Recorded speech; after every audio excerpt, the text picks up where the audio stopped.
கனடாவில் புதிய குடியேற்ற திட்டம் ஒன்றை முன்னெடுக்க குடிவரவு குடியகழ்வுத்துறை நடவடிக்கை எடுத்துள்ளது.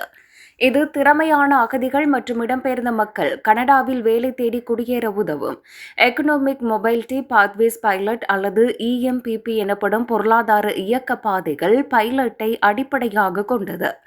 2018ஆம் ஆண்டு ஆரம்பிக்கப்பட்ட இந்த திட்டம் இந்த ஆண்டு மார்ச் மாதம் வரை 970 பேர் கனடாவுக்கு செல்ல உதவியுள்ளது. இந்த புதிய திட்டம் எதிர்வரும் டிசம்பர் 31ஆம் தேதி முடிவுக்கு வரும்போது இதன் முன்னோடி திட்டம் நிரந்தர தேர்வாக மாறும். இந்த வழிமுறை இடம்பெயர்ந்த தனிநபர்கள் மற்றும் திறமையான அகதிகளுக்கு கனடாவில் வாழவும் வேலை செய்யவும் ஒரு நிலையான வழியை வழங்குவதன் மூலம் அவர்களுக்கு ஆதரவு அளிப்பதை நோக்கமாக கொண்டுள்ளது. அத்துடன் இது கனேடிய தொழில் வழங்குநர்களுக்கு தகுதி வாய்ந்த தொழிலாளர்களை கண்டறிவதற்கும் உதவுகின்றது. இந்த மாற்றம் IRCCயின் 2025 முதல் 2026ஆம் ஆண்டு திட்டத்தின் ஒரு பகுதியாகும். இந்நிலையில் பண்ணை மற்றும் மீன் பதப்படுத்தும் வேலைகளுக்கான சிறப்பு பணி அனுமதி, மாணவர் பணி அனுமதி, விசாக்களை புதுப்பித்தல் போன்ற பல புதிய மாற்றங்களில் IRCC பணியாற்றி வருகின்றமை குறிப்பிடத்தக்கது.